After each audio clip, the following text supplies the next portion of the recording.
இந்த இனிய விழாவின் தலைவர் மூத்த பெருந்தமிழர், முத்தமிழ் அறிஞர், என் தமிழாசான் கலைஞர் அவர்களே,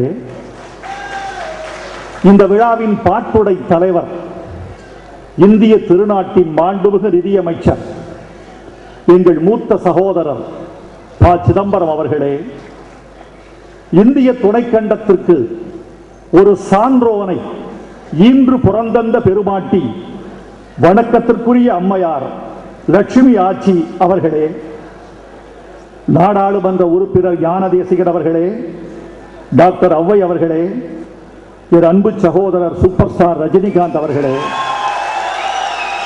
என் அருமை நண்பர் டாக்டர் கமலஹாசன் அவர்களே, பேராசிரியர் அப்துல் காதர் அவர்களே, தமிழச்சி தங்கப்பாண்டியன் அவர்களே, என் அருமை நண்பர் இந்த விழாவுக்கு வேறாகவும் விழுதாகவும் விளங்கும் இலக்கியா நடராஜன் அவர்களே, பெரியோர்களே, நண்பர்களே, தாய்மார்களே, பாசத்திற்குரிய பத்திரிகையாளர்களே, உங்கள் அனைவருக்கும் எனது அன்பான வணக்கத்தை தெரிவித்துக் கொள்கிறேன்.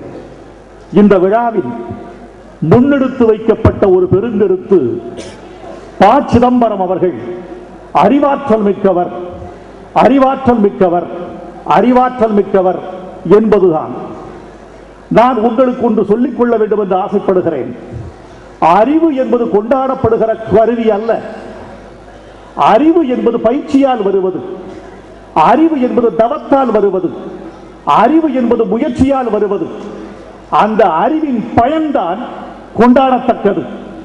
பெற்ற கல்வி, உற்ற அறிவு, அடைந்த பதவி, இவையெல்லாம் சமகாலத்தின் சமூகத்திற்கு எவ்வளவு பயன்படுகிறது என்பதை பொறுத்துத்தான் ஒரு மனிதன் பெருமை பெறுகிறான்.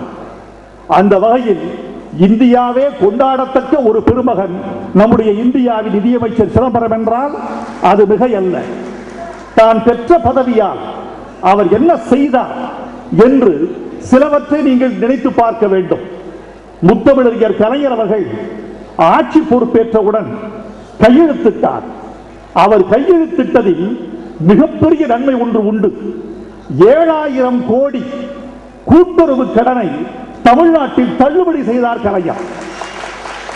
இவர் ஒரு கையெழுத்தில் 7000 கோடியை தள்ளுபடி செய்து தமிழ்நாட்டு விவசாயிகளுக்கு வாழ்வில் ஒளியேற்றி வைத்தார். நம்முடைய நிதியமைச்சர் ஒரே ஒரு கையெழுத்திட்டார், 67000 கோடி தள்ளுபடி செய்தார். கடன் என்றால் என்ன என்பதை கிராமத்து விவசாயி அறிவான், மானம் உள்ளவன் அறிவான். மானமும் தமிழ் பண்பாடும் மிக்க வறுமை மிக்க சமுதாயத்தில் தான் கடன் என்னவென்று தெரியும். அந்த கடனை ஒழித்து கட்டி, கந்து வட்டியை ஒழித்து கட்டி இளைஞர்களுக்கு விவசாய கடன் வழங்கிய பெருமகன் நம்முடைய சிதம்பரம் என்றால் அது மிகையல்ல. அவரை பற்றி ஒரு குற்றச்சாட்டு ஒன்று இருக்கிறது, சமூகத்தில் நிலவுகிறது. எனக்கு அது விளங்கவே இல்லை. அவர் உச்சத்தில் இருப்பார், இறங்கி வரமாட்டார், இறங்கி வரமாட்டார் என்று பல பேர் கருதுகிறார்கள். அது தவறு என்று நான் நினைக்கிறேன். அவருக்கு என்று சில உயரம் உண்டு, அவருக்கு என்று சில விதிகள் உண்டு. அந்த விதிகளின்படி நேரத்தை ஒதுக்கிக் கொண்டு அவர் சரியாக வாழ்கிறார். அவர் எளிமைக்கு நான் ஒரு எடுத்துக்காட்டு சொல்ல வேண்டும் என்று ஆசைப்படுகிறேன். இந்த நூலில் நக்கீரன் கோபால் ஒரு கட்டுரை எழுதியிருக்கிறார். விமான பயணத்தில் நிதியமைச்சர் பயணித்துக் கொண்டிருக்கிறார். உள்ளே வந்தவுடன் பின்னிருக்கையில் திரும்பி பார்க்கிறார். ஓர் இளம் தாய் தன் மகளோடு பயணித்துக் கொண்டிருக்கிறார். சின்னஞ்சிறு குழந்தை, 6 முதல் 7 வயது என்று சொல்லலாம். அந்த குழந்தை இவரை பார்த்து பேச துடிக்கிறது, தயங்கி நிற்கிறது. இவர் திரும்புகிறார், திரும்பிவிட்டு கேட்கிறார், அந்த குழந்தையின் நாணத்தையும் அந்த குழந்தையின் கூச்சத்தையும் போக்க வேண்டும் என்று இவர் பேச்சு கொடுக்கிறார். What's your name? குழந்தைகளோடு பேசுகிற போது ரொம்ப கவனமாக இருக்க வேண்டும். பெரியோர்களோடு பேசுவது எளிது, குழந்தைகளோடு பேசுவது கடிது. எந்த இடத்திலும் குழந்தைகள் நம்மை அசடு வழி வைத்து விடுவார்கள். நான் ஒரு வீட்டுக்கு போனேன். உன் பேர் என்ன? குழந்தை பேர் சொல்லிச்சு. அந்த அம்மா, இவர் யார் தெரியுமா உனக்கு? தெரியும்.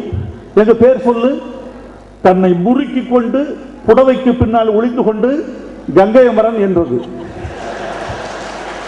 என்னிடம் 2 கைக்குட்டைகள் இல்லை என்றைக்கு அசடு துடைத்துக் கொள்ள. குழந்தைகளோடு பேசுகிற போது கவனமாக இருக்க வேண்டும். நிதியமைச்சர் அப்போது உள்துறை அமைச்சர், அவர் குழந்தையை பார்த்து கேட்கிற வாட்ஸ் யுவர் நேம், அந்த குழந்தை திருப்பி கேட்கிறது வாட்ஸ் யுவர் நேம். நீங்களும் நாணமாக இருந்தால் உங்க அம்மாவை கேட்டு தெரிஞ்சுக்கணும்னு சொல்லியிருப்போம். குழந்தையாக இறங்கி வந்து my name is P Chidambaram என்று சொன்னவர் தான் நம்முடைய நிதியமைச்சர். இந்தியாவின் நிதியமைச்சராக இருப்பது வரம் அல்ல தோழர்களே, வலி. இந்தியாவின் நிதியமைச்சராக இருப்பது கிரீடம் அல்ல, சிலுவை. ஏனென்றால் இந்தியாவிற்கு ஒதுக்கப்படுகிற நிதி, நான் ஒரு சின்ன கணக்கு போட்டு பார்த்தேன், ரொம்ப சிரமம். இவரை கொண்டாட வேண்டும். ஒரு கருத்து சொல்லுகிறேன். இத்தாலி ஆண்டுக்கு தன் நிதிநிலை அறிக்கையில் 60 லட்சம் கோடி ஒதுக்குகிறது.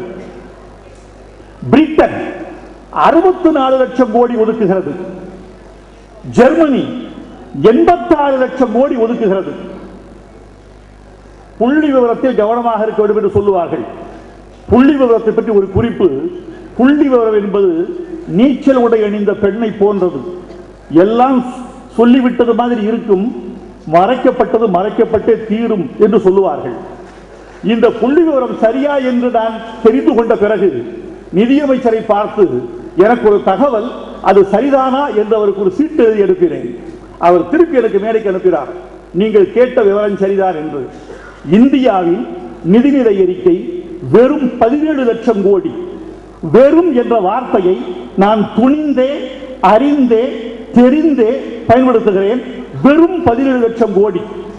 6.6 கோடி முதல் 8 கோடி மக்கள் தொகை கொண்ட மேல் நாடுகளுக்கு 86 லட்சம் கோடி. இன்றைக்கு போன ஆண்டு கணக்கெடுக்கும்படி 121 கோடி மக்கள் தொகை கொண்ட இந்தியாவுக்கு வெறும் 17 லட்சம் கோடி. இதை வைத்துக் கொண்டு என்னதான் மாயாஜாலம் செய்கிறீர்களோ, உங்கள் திறமையை பார்த்து நான் வியக்கிறேன், மகிழ்கிறேன். எல்லோரும் சொன்ன ஒரு கருத்து, நிதானம் மிக்கவர் என்று. ஒரு மனிதன் அவமானப்படுத்துகிற போதுதான் அவன் முகம் தெரியும். என் முகம் இப்போது உங்களுக்கு தெரியாது, இங்க இருக்க யார் முகம் உங்களுக்கு தெரியாது. அவமானப்படுத்தி பாருங்கள், உள்ளிருக்கும் மனிதன் மெய் முகம் வெளியே தோன்றும். இவர் அவமானப்படுத்தப்பட்டார் ஒரு முறை. கலைஞர் அவருடைய சிலை உடைக்கப்பட்டது. அண்ணா சாலையில் அவருடைய சிலை உடைக்கப்பட்டது. ஒரு இளைஞன் ஒரு கடப்பாரை எடுத்துக்கொண்டு அந்த சிலையின் நெஞ்சிலே குத்தினான். தமிழகமே பதறியது. அந்த மாமனிதர் சொன்னார், நல்ல வேளை அந்த தம்பி என் நெஞ்சில் தானே குத்தினான், முதுகிலே குத்தவில்லையே என்று பாராட்டிய பெருமகன் அவர். தன் மீது ஒரு காலணி வீசப்படுகிறது. வீசப்பட்டவுடன் அப்படி ஒதுக்கிக் கொள்கிறார். அதன் பிறகுதான் அவர் யார் என்று கண்டுபிடித்தேன். அவரை காவலர்கள் அவரை நோக்கி பாய்கிறார்கள். பாய்கிற மென்மையாய் மென்மையாய் கையாளுங்கள். என்ன என்ன உயரம்! இந்த உயரத்திற்காகவே அவரை நாம் கொண்டாட வேண்டும் தோழர்களே. இந்த மேன்மை, இந்த நேர்மை, இந்த நிதானம் ஆளுகிறவருக்கு ஒரு பெருங்குணம் என்று நான் நினைக்கிறேன். அவருடைய தனிப்பட்ட ஆளுமைகளை சொல்ல வேண்டும் தோழர்களே. அவர் தனிப்பட்ட ஆளுமை இந்த கட்டுரையில் இருக்கிறது.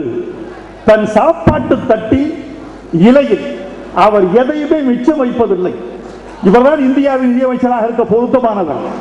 ஒன்றையும் விரயம் செய்வதில்லை. துடைத்து வைத்தது மாதிரி இருக்குமா அவர் சாப்பிட்ட இலை, துடைத்து வைத்ததும் கழுவி வைத்தது மாதிரி இருக்குமா அவர் சாப்பிட்ட தட்டு, எதையும் அவர் மிச்சம் வைப்பதில்லை. அவர் மேடையில் பேசும்போது கவனித்திருக்கிறீர்களா? ஆங்கிலம் அவரை விட கற்றவர்கள் இல்லை. ஆனால் ஒரு மேடையில், தமிழ்நாட்டு மேடையில் தமிழில் பேசினால் தேவை நேர்ந்தால் ஒழிய ஒரு சொல் கூட அவர் ஆங்கிலம் கலப்பதில்லை. மொழி கற்பை பேணுகிற ஒரு நல்ல சிந்தனையாளர் சிதம்பரம் அவர்கள். சக மனிதர்களின் நம்பிக்கையை பெறுவது ரொம்ப அபூர்வம். குஜராத் அவர்கள் இந்தியாவின் பிரதமராக இருந்து பதவி விலகல் கடிதம் கொடுக்கிறார். பதவி விலகல் கடிதத்தை சரிபார்த்து விட்ட பிறகு அதை கடைசியில் சரிபார்ப்பதற்காக ஒருவரை அணுகுகிறார். அப்படி அணுகப்பட்டவர் நம்முடைய நிதியமைச்சர் அவர்கள். பதவி விலகல் கடிதத்தை இவரிடம் கொடுத்து, இதில் பொருளாதார செய்திகள் சரியாக இருக்கின்றனவா, சொற்கள் வாக்கியங்கள் பொருத்தமாக இருக்கின்றனவா, அந்த உயரத்தில் உள்ளனவா என்று சோதித்து கொடுங்கள் என்று ஒரு பிரதமர் இவரை அணுகுகிற உயரத்தில் அவர் இருக்கிறார். இதன் ரகசியங்கள் தெரியாது நமக்கு. அவருடைய பெருமை இன்னும் வளர வேண்டும் என்று நான் வாழ்த்துகிறேன். அவர் 67 வயது என்று சொல்லுகிறார்கள். 47 மாதிரி தான் இருக்கிறார். மனிதன் சிந்திக்கிற வரைக்கும் இளமையாக இருப்பான், செயல்படுகிற வரைக்கும் இளமையாக இருப்பான், மனதில் பாரம் இல்லாத வரைக்கும் இளமையாக இருப்பான். இந்த மூன்றும் அவருக்கு இருக்கிறது. இளமையாகவே இருப்பார். அவர் இளமையாக இருக்க வேண்டும், தொடர்ந்து அவர் பல்லாண்டு வாழ வேண்டும் என்பது இந்த நாட்டினுடைய வேண்டுகோளாகவும் வாழ்த்தாகவுமே இருக்கிறது. நண்பர்களே, எனக்கு ஒரு சின்ன கருத்து இந்த மன்றத்தில் தான் சொல்லியாக வேண்டும். இந்த சபை தொடங்கிய பொழுது 2 நிமிடங்கள் மௌன அஞ்சலி செலுத்தப்பட்டது. யாருக்கு? பெண்களை கடவுள் என்றும், பெண்களை ஆணின் பாதி என்றும், பெண்கள் நாட்டின் கண்கள் என்றும், இந்திய பண்பாடு பெண்களால் வடிவமைக்கப்பட்டது என்றும் கருதிக் கொண்டிருக்கிற ஒரு தேசத்தில் இவ்வளவு பெரிய கொடுமை நிகழ்ந்திருக்கிறது. கன்னியாகுமரியில் நடந்த ஒரு கூட்டத்தில் மிக வன்மையாக கண்டித்தார் சிதம்பரம் அவர்கள். கொஞ்சம் கூட தயவுதாட்சியம் பார்க்கவில்லை. இவன் மனிதனா என்று கேட்டார். அவ்வளவு கடுமையாக அவர் கேட்டார். எனக்கு ஒரு சித்த ஒரு வருத்தம் என்னவென்றால், இந்த அத்துமீறல்களுக்கு காரணம் ஆணும் பெண்ணும் மட்டும் தானா? இந்திய துணைக்கண்டத்தை பார்த்து ஒரு கேள்வி கேட்கிறேன். நாடாளுமன்றத்தை பார்த்து இந்தியாவின் படைப்பாளிகளின் வரிசையில் கடைசியில் இருந்து கொண்டு கேட்கிறேன். ஊடகங்களுக்கு ஒரு தார்மீக கட்டுப்பாடு வேண்டாமா? வானத்திலிருந்து குதிக்கிறதே உலகத்தில் அத்துமீறல். இதை கட்டுப்படுத்த போவது யார்?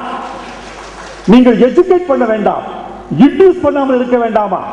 இதற்கெல்லாம் தேசத்தின் ஒரு பொது கோட்பாடு உருவானால்தான், ஊடகங்கள் தார்மீக கட்டுப்பாடு கொண்டால்தான், கலை ஊடகங்களும் சேர்ந்து ஒத்துழைத்தால்தான் எதிர்காலத்தில் இந்த மாதிரி அக்கிரமங்களை தடுக்க முடியும் என்று நான் நிச்சயமாய் நம்புகிறேன். சிதம்பரம் அவர்களே, உங்களை நான் வணங்கி வாழ்த்துகிறேன். எங்களுக்கெல்லாம் ஒரு குறை இருக்கிறது. காலம் காலமாக டெல்லியில் தமிழர்களின் குரல் குறைந்து கொண்டே வருவதாக நாங்கள் கருதுகிறோம். எங்கே?